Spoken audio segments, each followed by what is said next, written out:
আমরা খবর দেখাই সাধারণ মানুষের সমস্যা সমাধানের জন্য হাতিশালায় খাল দখল করে বিল্ডিং হচ্ছিল। গতকালই আমরা খবর সম্প্রচার করেছিলাম, আর তারপরই তৎপর প্রশাসন। নিউজ 18 বাংলার খবরের জের ভাঙড়ে বেআইনি নির্মাণে প্রশাসন করা। হাতিশালায় খাল দখল করে বিল্ডিং। গতকাল সম্প্রচারের পরেই খবর সম্প্রচারের পরেই তৎপর প্রশাসন। আরো বিস্তারিত এই বিষয়ে জানাতে পারবে আমার সঙ্গে কল্যাণ রয়েছে। কল্যাণ, কি ব্যবস্থা নেওয়া হলো?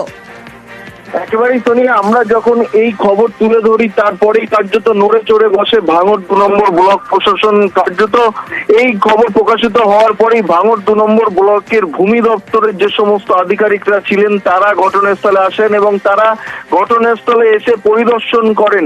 মূলত বিএলআরও অফিসের যে কাগজ দিয়েছিল সেই কাগজের জড়িয়ে গিয়েই সিরাজুল সাপুই তিনি তার বিল্ডিং তৈরি করছিলেন, কিন্তু কিভাবে খতিয়ে না দেখে এই সমস্ত কাগজপত্র দেয়া হলো, ছাড়পত্র দেয়া হলো, সেই নিয়ে কিন্তু গতকালকেই আমরা প্রশ্ন তুলেছিলাম। সেই প্রশ্ন তোলার পরই বিএলআরও ভূমি দপ্তরে যে সমস্ত আধিকারিকরা রয়েছেন তারা আসেন এবং ঘটনাস্থল খতিয়ে দেখেন। যে খাল রয়েছে সেই খাল থেকে ন্যূনতম হলেও 45 ফুট দূরে বিল্ডিং করার যে কথা, সেই কথা কিন্তু সিরাজুল সাপুই মারেননি। তিনি খালের যে জমি রয়েছে সেই জমির উপরেই কার্যত বিল্ডিং তুলছিলেন। কালকে দেখার পরেই সেই বিল্ডিং যে তোলা হচ্ছিল তা কিন্তু বন্ধ করে দেয় ভূমি দপ্তরের আধিকারিকরা।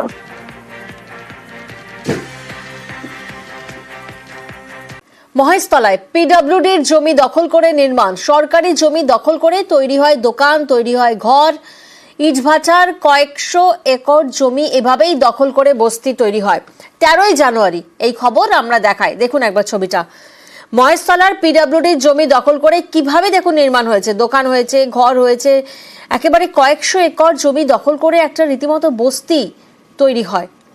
আর এই খবর 13ই জানুয়ারি আমরা দেখানোর পর নিউজ 18 বাংলার খবরে জের ভাঙা হলো সরকারি জমি দখল করে তৈরি দোকান ঘর। খবর দেখানোর পরই উদ্যোগ প্রশাসনের। যে ছবি এই মুহূর্তে আপনারা দেখছেন নিউজ 18 বাংলায় 13ই জানুয়ারি এই খবর দেখানো হয় এবং তারপরে প্রশাসনিক তৎপরতা নজরে আসে। দোকান ঘর ভাঙা হয়, নির্মাণ ভাঙার নির্দেশ দেয় মহেশতলা পুরসভা।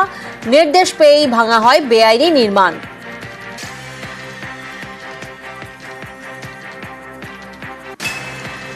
সরকারি জমি দখল করে মহেশতলায় পিডব্লিউডি জমি দখল করে নির্মাণ করা হয়। ইটভাটায় কয়েকশো একর জমি দখল করে বস্তি। গত সোমবার মহেশতলার 7 নম্বর ওয়ার্ডে পিডব্লিউডির জমি দখল করে বেআইনি নির্মাণ এবং ইটভাটার জমি দখল করে বস্তি তৈরি হওয়ার খবর আমরা সম্প্রচার করি। আর এরপরই নড়ে চড়ে বসল প্রশাসন।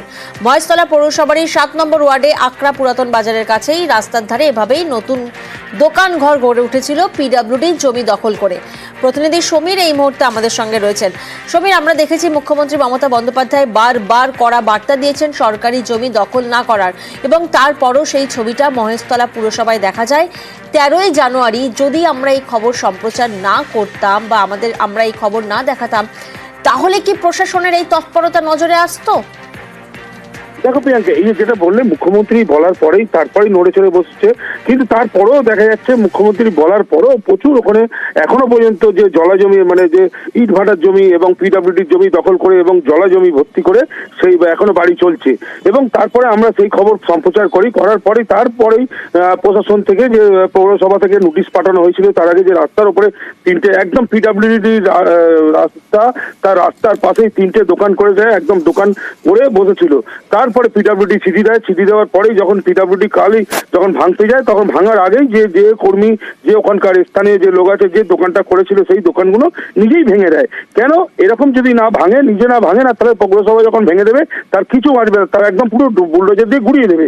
কিন্তু এই পাশাপাশি যখন এই 3টে দোকান নিজেই ভেঙে নিল, তাহলে এখনো প্রচুর ওখানে যে ঘর বাড়ি রয়েছে যেগুলো দখল করে পিডব্লিউডির ওপরে রয়েছে, এখন প্রশাসনের নজর সেই দিকে আছে। তখন ওই গুলো ভাঙা হবে বলে জানা যাচ্ছে। বেশ,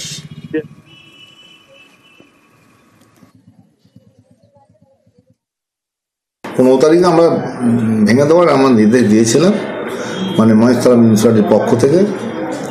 কারণ আমাদের মাননীয় মুখ্যমন্ত্রী পরিষ্কার বলে দিয়েছে যে গভর্নমেন্টের কোনো ল্যান্ডে, সরকারি কোনো জায়গায় সেইখানে বেআইনি দখলদার করা চলবে না বা দখলদারি করা চলবে না।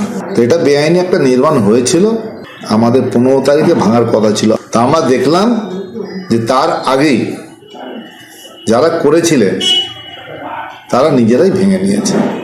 এবারে চোখের আড়ালেও কিছু হতে পারে, সেগুলো আমাদের কাছে খবরের বা আপনাদের কাছে কিছু খবর থাকলে আপনারা জানান, আমরা নিশ্চয়ই আমরা সেগুলোকে দেখব। কোথাও খালের বুকে তৈরি হচ্ছে বাড়ি, তো কোথাও আবার খাল বুঝিয়ে বেআইনি নির্মাণ। আর এই নিয়েই নদিয়ার চাপড়া এবং দক্ষিণ 24 পরগনার ভাঙড়ে জোর শোরগোল। দুই জেলায় খাল চুরি, খালের বুকে অবৈধ নির্মাণ।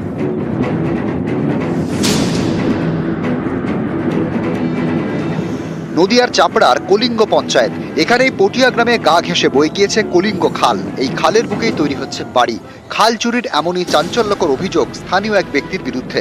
এ নিয়ে পঞ্চায়েত প্রধানের দাবি, তার নিষেধকে উপেক্ষা করে চলছে বাড়ি তৈরির কাজ। বারবার প্রশাসনে বিভিন্ন স্তরে জানিয়েও লাভ হয়নি বলে অভিযোগ। পটিয়া গ্রামের বাসিন্দারা আমার কাছে অভিযোগ জানায় একটা খাস সম্পত্তি এবং ফিশারি জায়গায় ঘর করছে, ওনারা তা শুনিনি, ওনারা ঘর জোর করেই করছে। তার জন্যে আমি BDO office, BLR office, SDO, DM এবং ফিশারি দপ্তরকে জানানো সত্ত্বেও সরকারি প্রশাসন থেকে আমার এই অভিযোগের কোনো কর্ণপাত করেনি এবং প্রশাসন কোনো কাজ করেনি। আউশ জমি আছে কিনা আমি জানি না, খেসারি ঠিক আছে, এখন কতক্ষণ খেসার আছে আমি বলতে পারবো না। আমার বাপ এখানে 1.5 বিঘি সম্পত্তি কিনেছে। আপনি ঘর করার সময় মেপে করেছিলেন?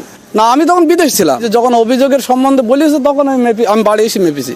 যদি ভাঙার নির্দেশ দেয় ভেঙে দিতে হবে। অভিযোগটা আমি পেয়েছি এবং পাওয়া মাত্রই এটাকে বিএলআরও চাপড়া এবং বিডিও চাপড়াকে এটা নিয়ে এনকোয়ারি করতে দেওয়া হয়েছে। ওরা তদন্ত করে দেখুক, যদি সেটা সাবস্ট্যান্সিয়েটেড হয় তাহলে আইনানুগ ব্যবস্থা নেওয়া হবে। ভাঙড়ের হাতিশালা এলাকার নিকাশির ক্ষেত্রে গুরুত্বপূর্ণ জিরানগাছা খাল। এই খালের নানা অংশে জবরদখলের অভিযোগ আগেই উঠেছে। এবার মেওতা 2 পঞ্চায়েত এলাকায় খালের বুকে নতুন করে বেআইনি নির্মাণ। খালের উপর রীতিমতো পিলার তুলে নির্মাণ। স্থানীয়দের দাবি, নির্মাণ কাজের জন্য গাড়ি গাড়ি মাটি পড়ছে, এর জন্য আরও মজে যাচ্ছে খাল। এলাকাবাসীর অভিযোগের আঙুল স্থানীয় এক শিক্ষকের দিকে, যদিও তিনি অভিযোগ মানতে নারাজ। ওটা আমি যথারীতি সরকারের কাছে দরখাস্ত করেছি। দরখাস্তের পরিপ্রেক্ষিতে আমাকে সেটা বাস্তু করা হয়েছে এবং সেই বাস্তুর উপরে আমি ঘর করছি। তারপর আমি সার্টিফিকেট পেয়েছি।